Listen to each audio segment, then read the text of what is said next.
guys, welcome to True Crime and Wine. If you're new here, hi, hello, welcome. I am Sherilyn and I am so glad you found me. If you're not new here, welcome back. Thank you for joining me every upload. I want to say thank you so much for the support that you guys showed the Elmquist family on the last video. I spoke with David's sister a few times since then, and the support is just overwhelming. We had signatures and donations just pouring in after the video, and I already knew how phenomenal you guys were and how amazing you were, but just seeing that just made my heart so happy that this whole family here and this whole community works so hard to help each other and help families who really need it. And I truly feel so blessed to be able to use my platform to help others out there. So thank you, each and every one of you. Every single share, donation, signature on that petition means so much. All right, riddle time. Today's riddle is, I protect, I stand tall. My purpose is to strike fear in all. What am I? I'm sorry if I'm a little congested and sniffly and all that good stuff. The whole house has been super sick. It's so weird to be sick now and it not be COVID. It's like I forgot how to be regular sick again. But anyways, that's what we're dealing with. So I'm super kind of gross. Sorry. Today's case is a Canadian case. I feel like a terrible Canadian because I had no idea about this. Several of you suggested it to me, so thank you. And there's a lot to this case that I just want to mention before even getting started. And I feel like this is a case that just shows the importance of what it is to be an ally in communities that you might not understand. Today's story takes place in the Village in Toronto, which is the home of many of the LGBTQ plus community. And I know that we are making strides and we're all learning and doing our best to be as supportive as we possibly can, be good allies. We have come a long way, even from when I was younger. But I just want anybody out there to know that whether you're from my generation or maybe older, it's okay to acknowledge that you're still learning, but don't use that as, I guess, an excuse to just completely turn away from being open to learning and being open to being supportive. It might not be something that you understand right now, but just being open to the idea of listening to somebody explain how they feel in their body and who they love and why it shouldn't matter, it's really powerful to somebody. I'll be the first to admit I made a huge mistake when I first started my YouTube channel. I had talked about a case where the killer now identifies as a female, and in the video I said that I refused to acknowledge that. Mentally, I was like, oh my God, the things that you did to these people were so horrific. I don't want to acknowledge you as anything but a monster. But the way it came through, it was tone deaf. It wasn't supportive to the community, not this person specifically. And I was really thankful for somebody who reached out to me, did it in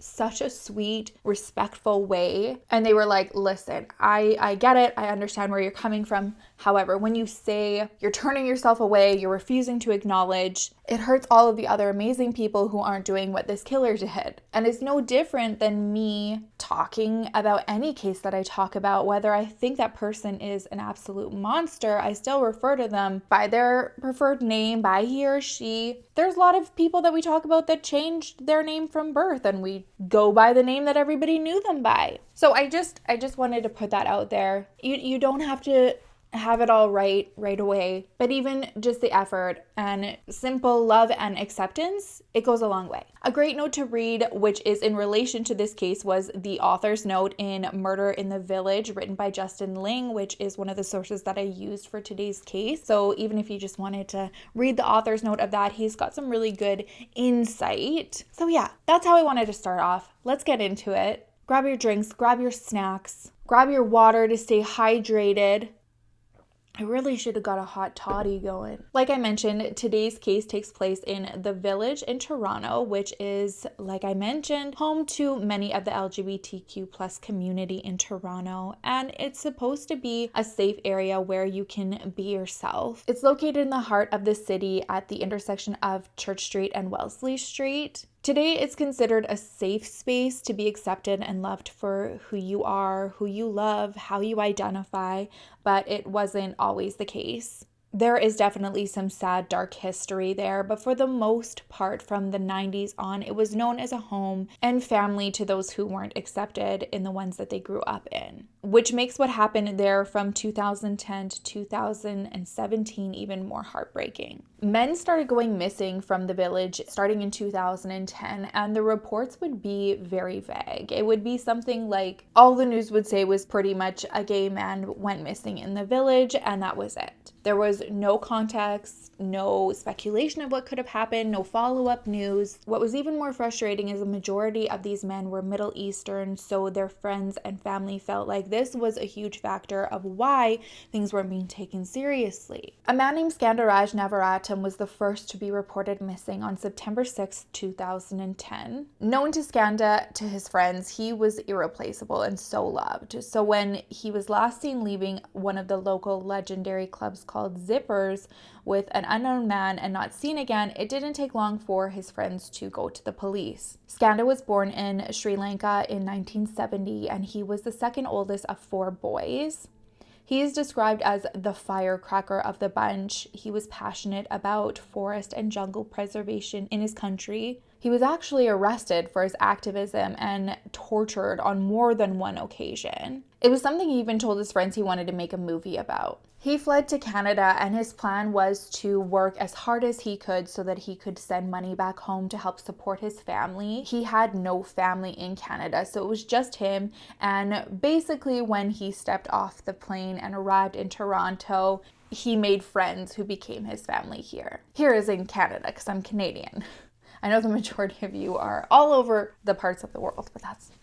Skanda is described as magnetic. He had no problem striking up a conversation with a stranger, and by the end of it, they felt like he was one of their closest friends. He was one of those people who walked down the neighborhood, or as Justin Ling refers to it, gayborhood. I almost died. And everybody knew him, whether he would go to a bar and it was the person who was bouncing, to the lady who was taking your coats, to the bartender, all the regulars. Everybody loves Skanda. His style was described as eccentric, but perfect for him. He wore a ring on almost every finger, and most of the fingers were like double or triple stack. He wore bold tees with loud necklaces, over the top, but it just suited him well. For 10 years, he made his mark on the village. He worked as a research assistant at the University of Toronto. He was also a Scrabble professional and loved to garden. His love life was complicated. Skanda was a loud, proud, bisexual man. He primarily dated men, and for a long time, he was very smitten with a man that was about 10 years younger than him, but he was still in the closet, and Skanda was very much out and proud of his relationship and wanted it to be public, but this man that he was seeing just wasn't quite there yet. They moved in together, but his boyfriend told anybody who came by that they were just roommates. It got to the point where Skanda wanted more of a commitment. He didn't want to be a secret in somebody's life, so they ended their relationship, and by 2010, he was single and ready to mingle. We know that on August 30th, he had a date with a gentleman, and it appeared to go well because he sent him a text that said, "Thank you for a wonderful evening." And then the next night was Sunday, which happened to be Labor Day long weekend, and he went to hit up his favorite spot, Zippers. They were doing, I think, retro night. He stayed late, and then he was last seen leaving by the back entrance of the bar, and somebody who knew him from the club said that he left with 2 people, but they didn't recognize who they were. When he left Zippers that night, that was the last time he was ever seen again. It was his friends who reported him missing, but they didn't do so until September 13th. They had gone back and forth with if they should go to the police. Skanda was known to up and be spontaneous, go to a weekend away in Niagara Falls, but he had recently got a new puppy, and that's when his friends thought, okay, he would never just up and abandon this little puppy. When they go to the police, they didn't necessarily take the report as suspicious, I guess. They felt like it wasn't unusual for residents in the village to just up and leave and move somewhere else. So it was his friends who were left to set up a makeshift search party hub at Zippers, which was where he was last seen, and they were the ones who were left to cover as much groundwork as they could. In the early months, nobody knew what to think. It would go from, did he go back home to Sri Lanka? Did he intend on going on this one night getaway and had an accident? Their mind was everywhere. And then 4 months later, another man named Abdul Bazir Faizi, or Bazir as his friends called him, went missing on December 29th, 2010. Bazir was born in the 1970s in Afghanistan. He was a hard man to read. His friends said he would describe himself as unhappy. I would think it was maybe a culmination of a few things. One, living through the Civil War and the rise of the Taliban. I think that was something that really haunted him because he would tell people, you don't know what I've seen. While he was still back at home in Afghanistan, he met and married his wife, Karima, in 1999. They tried their hardest to stay in Afghanistan and wanted to raise a family in their country, but the situation over there was becoming too much as the years went on, so they decided to come to Canada and found a home in Brampton, just outside of Toronto, and he got a job working at a printing company. Bazir was living a little bit of a double life. He had this life in the suburbs with his wife and 2 children, but he was also bisexual and didn't tell anybody, so he would go and visit the village and hit up clubs like Zippers, and he'd tell his wife that he was working late. He also liked another spot on the block called Woody's, and the friends that he made at the bar were really close with him, and he was open with them about wanting to be out with his sexuality and tell his family that he was bisexual, but he was waiting for his children to get a little bit older and graduate. He didn't want to blow up his family or make anybody upset, so he was trying to keep it together as long as he possibly could, but it was really eating up inside of him, he said. The last thing we know about Bazir is that he met a friend at a bathhouse called Steamworks on December 29th. When they left, they said their goodbyes and agreed to meet up with each other in a couple days in the new year, and he never made it home that night. His wife called the police in the morning to report him missing, but because he had this other life and friendships and spots that he would go and visit that his wife didn't know about, it really complicated things because they weren't able to piece together his last steps. The only lead that they had to go on came a few weeks after he was reported missing, and it just led to more questions than answers. His vehicle was found abandoned, but it was found abandoned in this nice residential area. There was nothing that pointed to foul play, no signs of a struggle in the car, no signs of a break-in in the car, and anything being stolen. His vehicle was just left there, but this area wasn't close to where he worked, close to his home. The police suggested that he may have vacated his life and just left his vehicle there, but his friends and family got really frustrated because they thought if he was going to up and leave, wouldn't he go to a bus or a train station or even take a flight somewhere? You're not just going to leave your vehicle in this residential area and try to walk or hitchhike to an airport or bus or train station. Their concerns just get swept under the rug though, and then 18 months later, on October 18th, 2012, a man named Majid Kayan was reported missing by his son. Similarly to Bazir, he was from Afghanistan. He was 10 years older than Bazir was, but also grew up in a strict traditional family close to the border of Iran. Although his home life was strict and conservative, Majid is described as playful and creative. He would randomly break out in song and dance to brighten the mood wherever he was. In 1983, he married his wife. They had 2 kids. And fearful for his family like Bazir, he also took his family and moved to Canada. They also brought all of their extended family with them, and they settled in a suburb near Toronto. After the kids got a little bit older and after 19 years of marriage, Majid and his wife decided to divorce, and he took on a little bit of a new persona after this divorce. He started living more in his truth. He moved to downtown Toronto,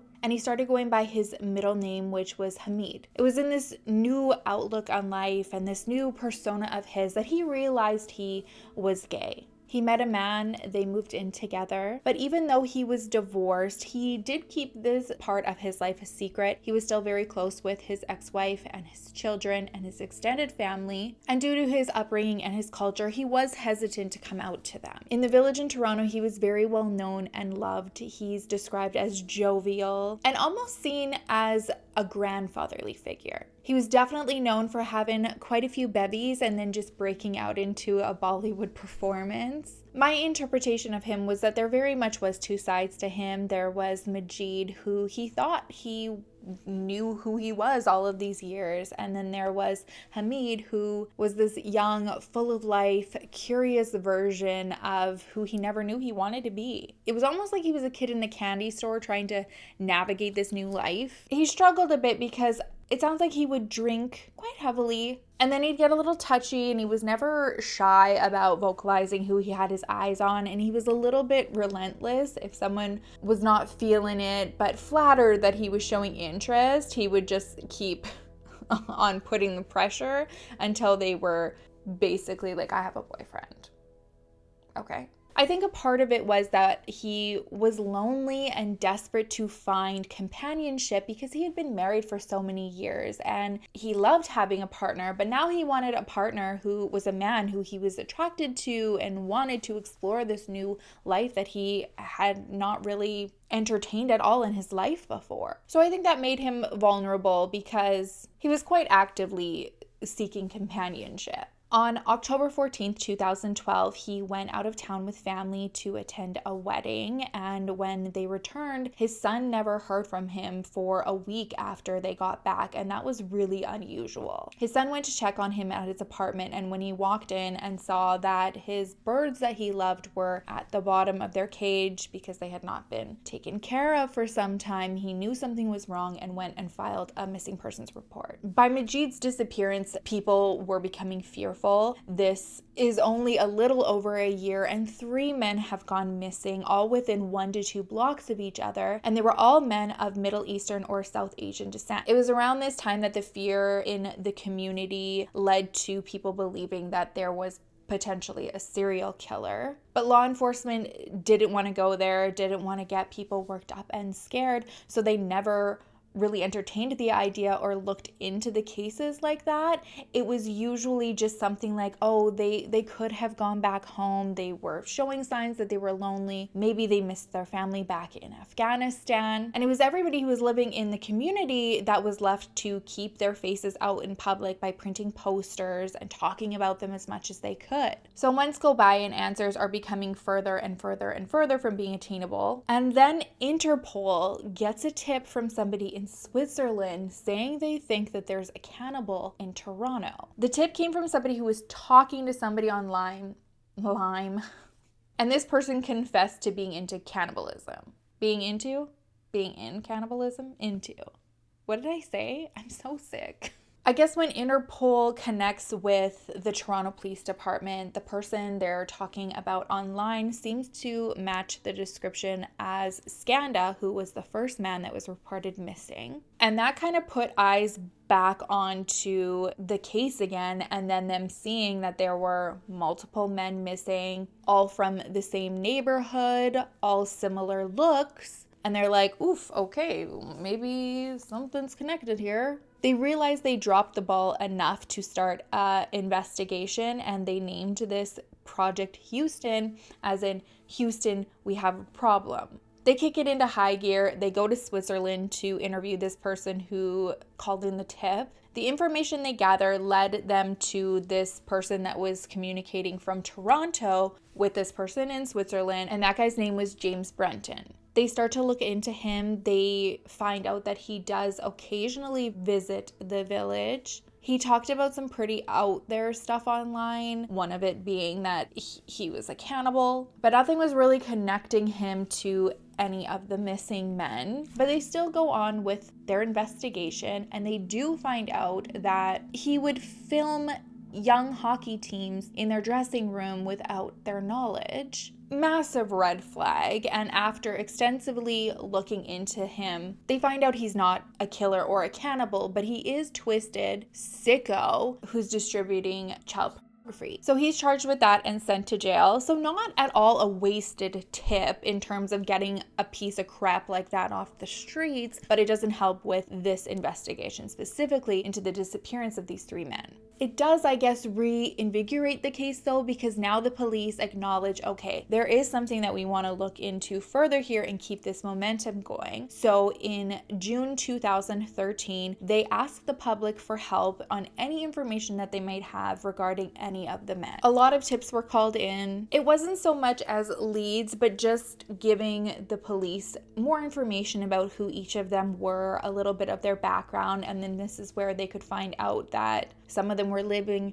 these double lives. And then a huge help was that some of the men's possessions were brought in as evidence for the police to look through to see if there was anything that they could possibly use. One item that turned out to be really useful was Scanda's cell phone, and another was Basir's notebook. After going through everything, they noticed that there is an email address that both items have. Basir's got it written down in his notebook, and Scanda's got it typed in his phone. And the email handle is silverfox51@hotmail.com. So they get on the computer, click, click, click, click, click, do their thing. And in 24 hours, the email is linked to an IP address belonging to a man named Bruce McArthur. Bruce was 66, living in the village. He was born on October 8th, 1951. He had an older sister and a number of foster siblings throughout the years. He grew up on a farm, and his parents' beliefs were that if they kept the kids overworked with chores, homework,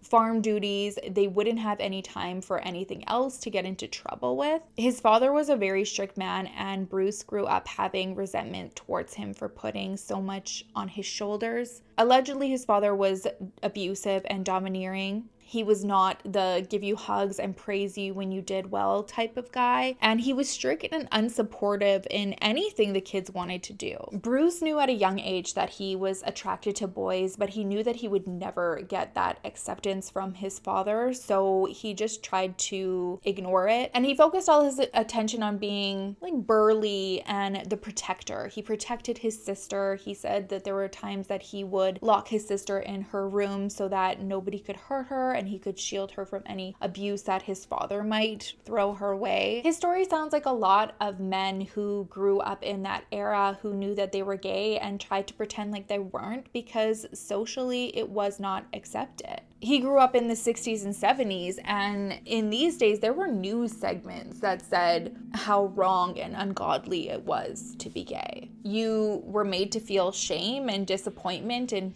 who you were. So a lot of gay people would grow up feeling this rage and resentments just towards like their own self because they couldn't change who they were. Bruce tried hard though. In school, he was known for being a teacher's pet. He didn't get into any trouble, nothing like overly notable that he did in school. In high school, he met his wife and they got married 5 years after meeting when they were both 23. After graduation, he took a 2-year business course, and the newlyweds moved into this nice high-rise in Toronto, and he got a job at Eaton's, which was the shit in Canada. I don't know if anybody else had Eaton's, but it was like the department store. Why are you crying so much? Did you miss Mama? You just got your spoon? Did you want to say hi to everybody? That's why you're having a little bit of a meltdown? Yeah, you're a little bit addicted. You're a little bit addicted. We're going to have to just carry on with this little one just snuggled because I don't think she's going to let me put her anywhere today. I know it's silly, but I do have to say it. Like, she cannot understand anything that I'm saying. I've had people come for me before when my kids are in videos, and I'm not saying not to do it, but it would be for your own good not to, because my true crime fam, they're cutthroat, man. You don't come for clout, baby. So comment at your own risk. Yeah, I don't come for you. Aw. Bruce and his wife didn't stay too long in their high-rise lifestyle. In 1979, they moved to Oshawa, which is just outside of Toronto, and he got a job at the McGregor's sock company. 2 years after they moved, Bruce's father passed away, and it surprisingly was hard on Bruce because throughout the last few years of his father's life, they had grown quite close to each other. His father had been diagnosed with a brain tumor, and his mom had left him for another man, and Bruce saw this as such an act of betrayal. So he was really upset with his mom, and he took on the role of becoming his father's caregiver. And this allowed them to build a relationship that I think Bruce always wished that he would have had with his father. After Bruce's father passed, he and his wife started their own family. Bruce and his wife had 2 kids, a son and a daughter, who were born 2 years apart. They attended church every week. Bruce had a very well-paying job. They lived in a nice neighborhood. So on the outside looking in, they lived a very typical life. In the early 90s, though, Bruce started keeping a secret from his family when he started having an affair with a man. The affair led him to come out to his family. He was in his mid to late 40s by this point. He and his wife separated, but despite the shock of finding this out about her husband and the children finding this about their father, things turned out okay between him and his family. They were very close. With their blessing in this new life of his, he started a profile on an online dating site to try to test the waters. He started his account on a site called silverdaddies.com, and in his profile, he listed his desires to explore the rougher side of things. He wanted to find somebody who was comfortable with pushing their limits. He was looking for somebody who was into BDSM. He did meet a man online, and they formed a relationship. They got an apartment together, and they were together for about 4 years. But it got to the point where Bruce wanted more of a commitment from the relationship than the guy that he was seeing. So they decided to break up, but remain roommates and good friends. People in the area knew Bruce quite well. He made a lot of his friendships through meetings that were hosted in the village, where other men who came out later on in life who had previously been married and had kids would get together like once a week, maybe every other week, and have coffee. He appeared to be living his best life. On the outside, he was always happy, laughing. He had this big Santa smile. He actually even was Santa at the malls during Christmas time. You don't even know. So on Halloween 2001, when Bruce walks into a police department to turn himself in for an attack that he just committed on a man, it catches everybody off guard. He confesses to beating a man with a metal pipe, but has no explanation for why he did it. After his confession, he was charged with assault and ordered to see a psychologist. I'm so aware of how distracting this is, you guys. He told the doctor that he was assigned to, again, that he had no idea what happened. He said that he just blacked out, and when he came to, he was standing over this man who was bleeding. His best guess was that it had something to do with epilepsy medication that he had been taking since his 20s that he recently started to wean himself off of. And he also thought maybe it had something to do with the brief bout of depression that he had taken Prozac for when he first came out as a gay man. His doctor's report said that their profile of Bruce was somebody who put extreme pressure on themselves to be what everybody in society wanted them to be. He could not handle being seen negatively in other people's eyes. He wanted approval, especially from people with authority. Their suggestion was that all of this pressure that he put on himself just stretched way too tight, and he just snapped. The doctor's final opinion on the report was that this was a one-time thing and that Bruce was a very minimal risk to the public. Because of their opinion, he wasn't ordered to serve any time in jail. He needed to do 100 hours of community service. He was put on house arrest, and he needed to attend anger management classes. After serving everything, he just moved on with his life. He was even able to apply for a pardon after a few years and just wipe his record clean. Things seemed to be turning up for Bruce. He had recently lost his job. However, a good friend of his approached him with a business proposal. He wanted to start a landscaping company, but his friend was not skilled in terms of anything landscaping related. He was just really good at the business side of things, and Bruce was known to have quite the green thumb. So his idea was that Bruce run all of the actual work and labor aspects aspect to the business, and he would find all of the clients and do the business side of it. So Bruce agrees, and they start Artistic Design Limited. It didn't take long for the company to do really well. In its infancy, it had like over 100 clients, and a large part of that was because of Bruce and how personable he was, and one client would refer him to the next, and so on and so forth. A lot of their business, so forth. Come on, Sherilyn. I tried to like scoop past that too. A lot of their business was word of mouth. And Bruce was really good at what he did. He was a very talented landscaper. His sister's neighbor even allowed Bruce to use her garage to store all of his tools and equipment since he lived in an apartment and didn't have the space. And in exchange, he would maintain her lawn, and she just figured he was just gonna mow the grass and just like keep it upkept. But she was blown away with this whole like floral bed masterpiece that he created. So when police reach out to Bruce, the goal is to see if he'll come down and talk to them. They just want to know more about these men's background. They figured if they had his email address, maybe they were chatting online and he could give some insight of like what might have happened to them. So they called Bruce up and he agrees to come and chat with them. He said that he didn't know Basir, but he did know Skanda quite well. He was helping him with work in his landscaping business, and the two of them also had like an on and off again relationship. He said he also knew Majid, not as well as Skanda, but he did help him as well with his landscaping business, but it didn't work out too well because he wasn't like a landscaping superstar up to like Bruce's level. And when the police followed up with some of Bruce's clients, they agreed they knew Skanda quite well. They all adored him.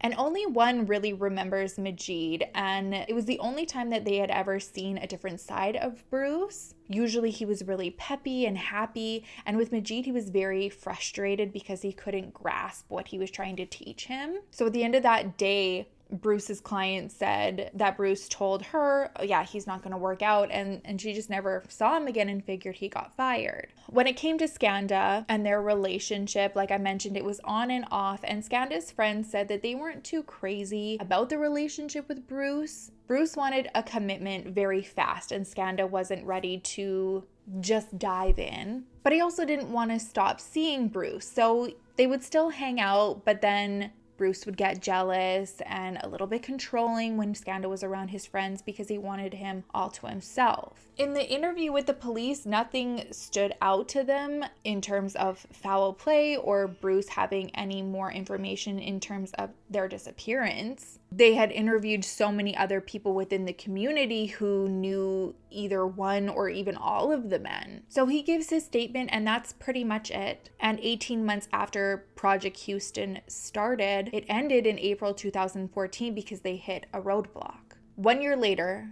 a year after they shut Project Houston down, another man named Sarush Mahmoodi went missing on August 22nd, 2015. Several months later, Krishna Kumar Kanagaratnam went missing, followed by a man named Dean Liswick. Sarush was a married husband and father who came from Iran. He actually met his wife, who was from Sri Lanka, but she was already in Canada when he arrived. She had already been married and had a son, and he took on being a stepfather like a natural. Sarush's wife said that he loved her and her son very deeply. On the morning of August 22nd, she said that he woke up early to make their son breakfast. He left the house to go to work and then never came home that evening. Like several of the other men, Sarush was also living a double life where he was spending time in the village and had friendships and connections and relationships, and his wife didn't know. So when she reports him missing to the police, she just thinks something happened to him on his way to work,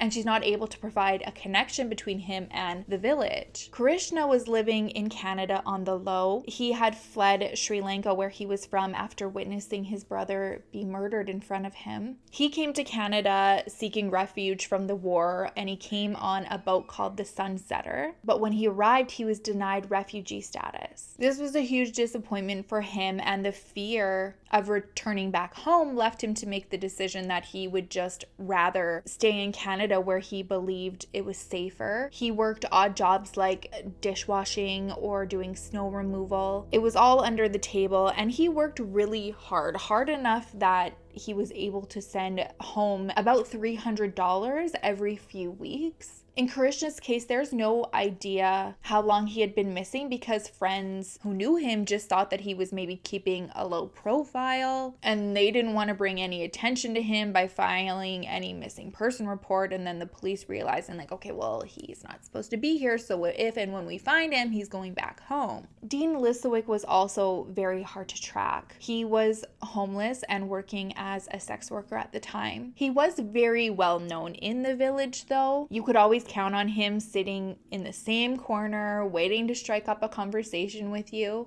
So it did raise some eyebrows when one day he just was not at the corner anymore. But again, nobody knew what the context behind that was. Did he find a job? Was he couch surfing? It could have been so many things. Dean grew up in a pretty poor family and was placed in foster care when he was 8 years old. His foster family raised him in a small farm town with 2 other foster brothers who he was very protective of. There was alleged sexual abuse from one of the family members in the foster family that haunted Dean for his entire life. I couldn't pinpoint a year or an exact age, but I think he was maybe in his late teens when he left the farm in this foster family and he reconnected with his biological family. He also made his own family in the village, but he quickly fell into a crowd who used drugs quite heavily. This started a pattern that you often see with addiction. He tried to get himself clean, would search for a job, work this job for a little bit. And in Dean's situation, sometimes it was just really bad luck and timing. Something would happen to the job, whether they needed to lay staff off, or in one situation, he was working at a bar that he really liked and was doing really well, and the bar went under, and so he lost his job. And each time it just kind of pushed him back onto the streets, into this lifestyle that he was trying to claw his way out of. He had a daughter, but he wasn't in a place in his life to be a hands-on father. But being a really good father was something that everybody who knew him knew he was attaining for, and it was his motivation to get clean and become successful because he wanted to show her this beautiful life that he never had. Unfortunately, Dean never got the chance to build a relationship with his daughter, and after he went missing, a man named Salim Asin disappeared. He also didn't have a permanent residence. He was living out of a suitcase at the time, so also in his case, it was hard to pinpoint what went on. He was known to get out there and explore and travel and bounce around. He was born in Turkey and lived for a brief time in Australia. He then went back to Turkey and spent a lot of time. Back home, he was a valued employee of the Denizen Cafe, where the owners and his other co-workers said he became family. Being openly gay in Turkey was not common, and the staff at this cafe primarily were gay, so they all became really close and looked out for each other. Salim was very lucky because his family knew that he was gay and they were very supportive of him, so he was the one at the cafe who would encourage, his coworker, his work family to embrace their sexuality and be really proud of who they were. I'm not exactly sure on the year, but I think it was around 2015-ish that Salim moves to Canada. He met a man named Sammy when he arrived and they fell in love. Although he had no problems accepting his sexual orientation and embracing who he loved, he did struggle with mental illness and addiction. It did leave him without a home during some periods of his life, but at the time of his disappearance, he seemed to be doing quite well. He was clean and he just got a new apartment. So when Sammy notices that he was missing, he goes to the police to tell them that something's wrong. But we've seen this in other cases, too many cases to count.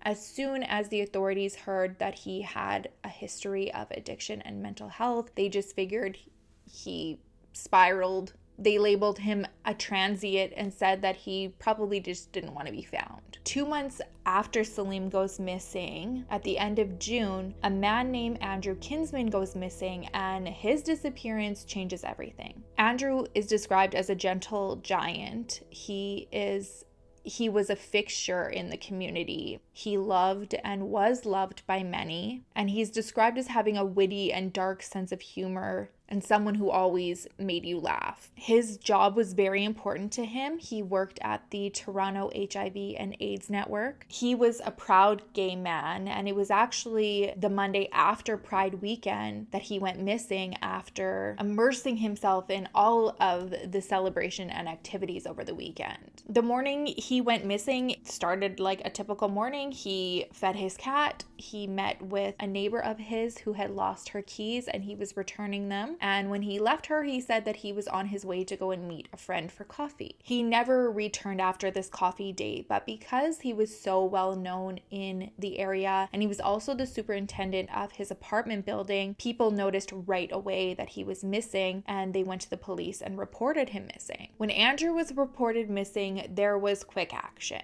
Obviously, within the community, they're thankful that police are taking them seriously and wanting to go out and look for Andrew. But there was also that element of frustration because Andrew was a white man. They had never seen the police get involved so quickly with any of the other missing men. And this whole time, they're expressing that they're worried for their safety, that they think that there's a serial killer out there, and the police are just kind of like dismissing them. So now, after Andrew's disappearance, a new investigation is launched, and they call this one Project Prism. They start by searching Andrew's apartment, and there's nothing out of sorts there. There's no sign of struggle. It's quite tidy, but they notice he has a calendar on his fridge, and on the calendar on June 26th, it has a name and a time, and the name is Bruce, and the time is 3 p.m. So they pull surveillance footage from the building, and sure enough, at 3:06 on June 26th, you can see somebody leaving Andrew's apartment, and you can see this person get into the passenger side of a red van, but you can't clearly see who the driver or the passenger is. It's really not a good angle. It's not clear footage, so there's no way of telling who's the driver and if the passenger is even Andrew. But it's weird because like on that day, on the 26th, at 3 p.m., someone's leaving to go meet up with somebody. The only thing that the investigators can gather in terms of what the vehicle is it looks like it's a Dodge Caravan and it's red.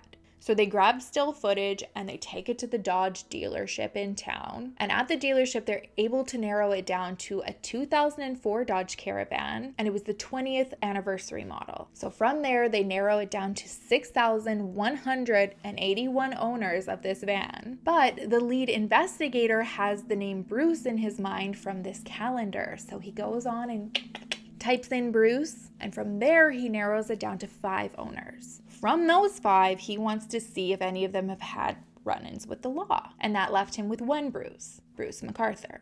The report he finds isn't about the incident that we talked about when we first met Bruce. This was an incident that occurred only a year prior in the van. Bruce had been seeing a man for a short period of time. We will call him John Doe. And John was keeping this relationship on the low. John Doe on the low.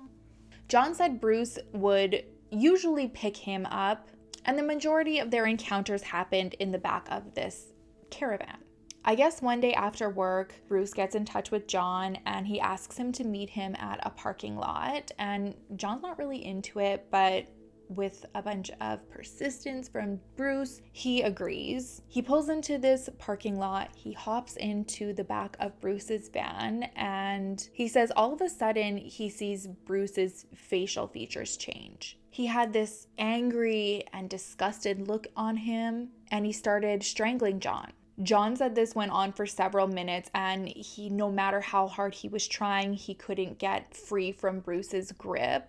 He said right as he was about to just give up, his mom popped into his brain and he realized he needed to fight, gave it another shot, and was able to wriggle free.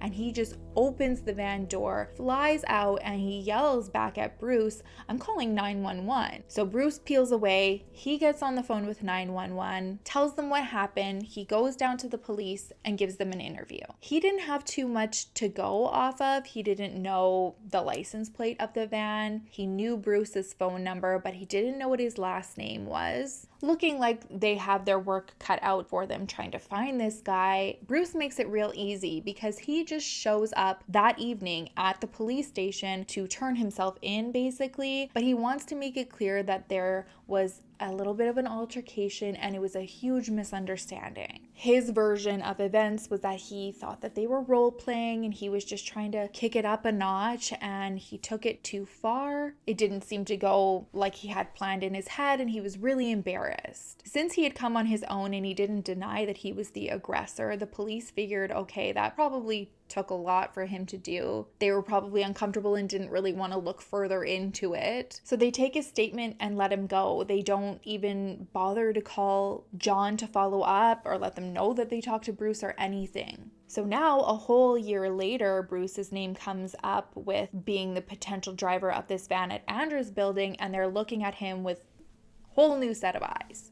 They can't just go in and pounce though, so they set up surveillance. His day-to-day life threw up no red flags. He's 66 years old, lived in a nice apartment, ran this successful landscaping company. He was a grandfather, had a supportive family, a lot of friends. By the time they start surveillance on him though, he had already ditched the van. It took weeks, but they finally found the van in a junkyard called Dom's Auto Parts, and they find out Bruce sold it to them for about $125. By the time investigators found it, there had been some parts of it that had already been sold, but it was like 90% intact. They take the van in to forensics, have it tested. It takes about a month, but then the results come back and it is positive for showing some signs of Andrew Kinsman's blood being in it. Unfortunately, the amount was so small, it was just like pin pricks. They weren't able to show that a murder took place. So they need to keep surveillance on Bruce to try to build more. Next, they apply for a warrant to allow them to go and search Bruce's home while he's away at work. It's granted on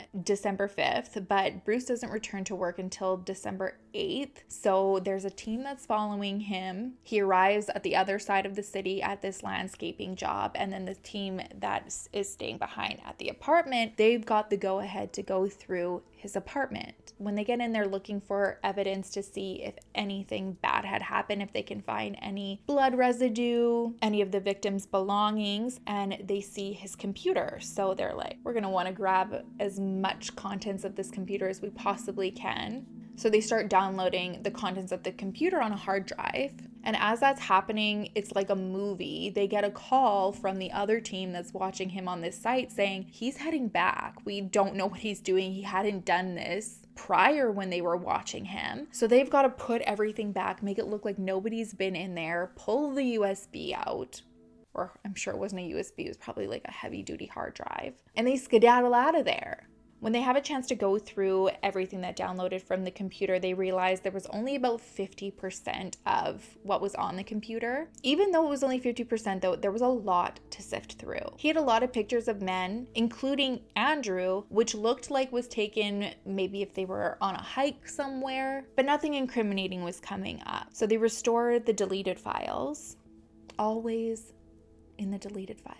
One of the pictures that pops up right away is a poster with all of the original missing 4 men's pictures on it. And then another photo pops up and it looks like a man who is no longer alive on Bruce's bed. As they're studying the photo, they are confident that the man was Slim. So now they have a clear connection to Bruce and one of the missing men in his house, appearing to no longer be alive. And then as the files are continuing to be restored, one after another, it just piles up. Next, they see a photo of Andrew, who also appears to not be alive anymore, in the back of Bruce's van. And then one by one, photos of every one of the other men that were reported missing. The majority of them were on Bruce's bed. They were either dressed up or posed.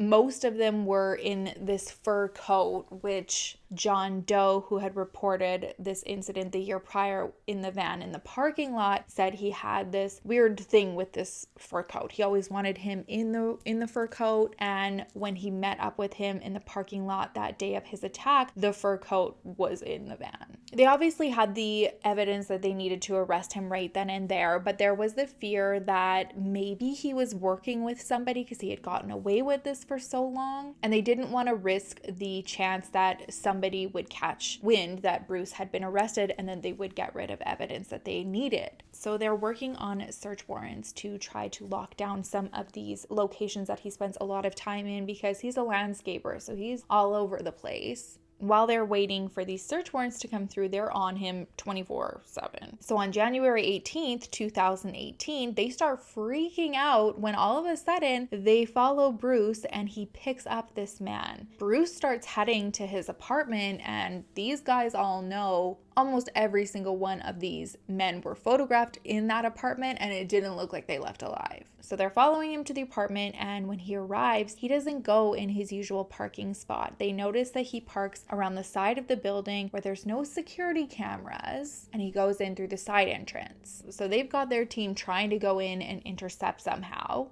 Of course, the building only has one elevator, and he lives on the 19th floor. So they're all piled in there, pressing the 19th floor, and then they have to make like a stop pretty much like at every other floor. So they're stopping and going and stopping and going and stopping and going. When they get to the 19th floor, they rush up to Bruce's apartment, but they don't just bust in. They give him the opportunity to answer the door on his own. I don't know why they did, because as soon as he answers, they just bulldoze right in. And when they get in, they get a pretty eerie sense of what some of the other men might have experienced in their last moments. Thank God this man that Bruce had picked up was still alive, but he was undressed and he was bound to the bed. They learned that he was a younger man that Bruce had just recently met on an app called Growler. I guess this was geared towards like the bigger, gruffier man. He said that he had met up with Bruce several times prior, but everything about this meetup went very different than the others. He said as soon as he got in the vehicle, Bruce was questioning him like, did you tell anybody where you were? Have you ever told anybody my name? And this man was still living in the closet, so he was like, no, I've not said anything. I guess when they got to the apartment, Bruce wasted no time. He said they needed to hurry up because his roommate was probably going to be home any moment. And he tells him this time they're going to do things a little bit differently. And he takes out the handcuffs. And then he takes out this black leather hood, but there's no holes in it to breathe. And he puts this around this man's head. So this man starts to panic and he's screaming at Bruce to take it off, but he isn't. He manages to shake it off himself, and he says as soon as the hood comes off, Bruce is waiting for him with tape, and he puts tape over his mouth immediately, and then it's just then that there's a knock at the door. So it's pretty safe to say this man was just like seconds away from losing his life. Bruce was arrested right then and there and went into custody without a fight. They did interview Bruce the next morning, but he wasn't giving up any information for them in terms of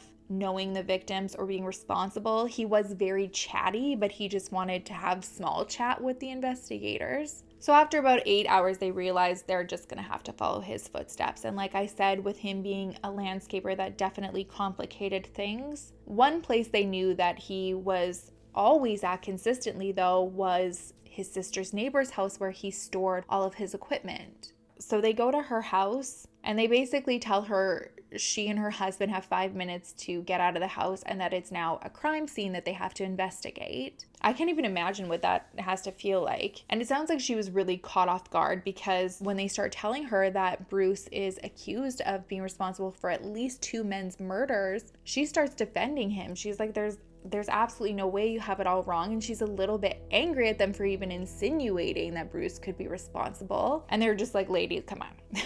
You don't even want to see the evidence we have. Like, just don't even waste your time on him. He's trash. 2 days after his arrest, they bring cadaver dogs to her property and they signal on these huge planters that Bruce had to decorate her backyard. There were 15 planters, and beneath the soil of them were dismembered human remains. They were able to identify 7 of the missing men. Majid was the only one who was not identified at that time, but after the ground thawed, they found a garbage can that was buried in the back of this woman's property. I think it went out to a ravine, and within the garbage can was Majid. Again, I just can't imagine this woman realizing that this beautiful yard that this man put together for you this whole time had these missing men. She said something in an interview in a documentary that I watched called Catching a Killer. And she said that when she's been asked,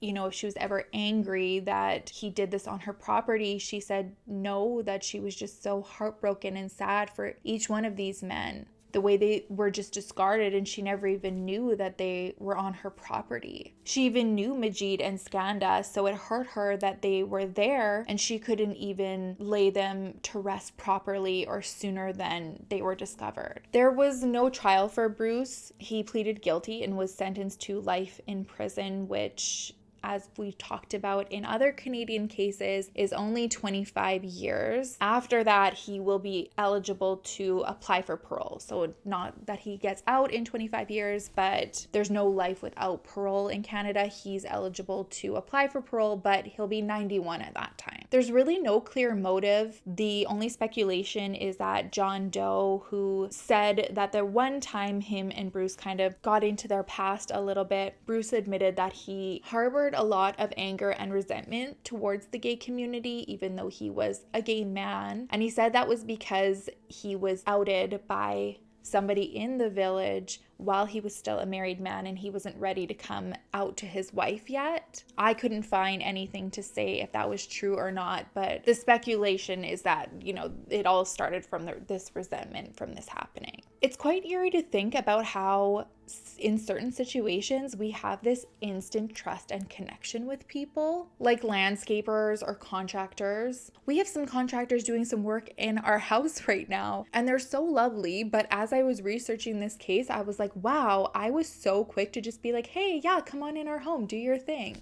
And then with a landscaper, they come even more freely because they just need access to your backyard. So you really have no idea what the heck is going on while they're out there. Now, every time I see a landscaper, I'm just going to be giving them a double take, even though it's just their job to, dig stuff up, plant flowers. I can't even look at a wooded area without being suspicious. Now I'm going to be like this with flowers. Anyways, that is it for me today, you guys. Thank you so much for watching. If you haven't already, please don't forget to like and subscribe. It means the world to me. I love and I appreciate you so much. Oh, today's riddle answer, quick refresher. I protect, I stand tall. My purpose is to strike fear in all. What am I? And the answer is a scarecrow. All right, I will see you in the next video. I will miss you terribly. Until then, make sure to love each other, love yourself, and I will see you soon. Bye.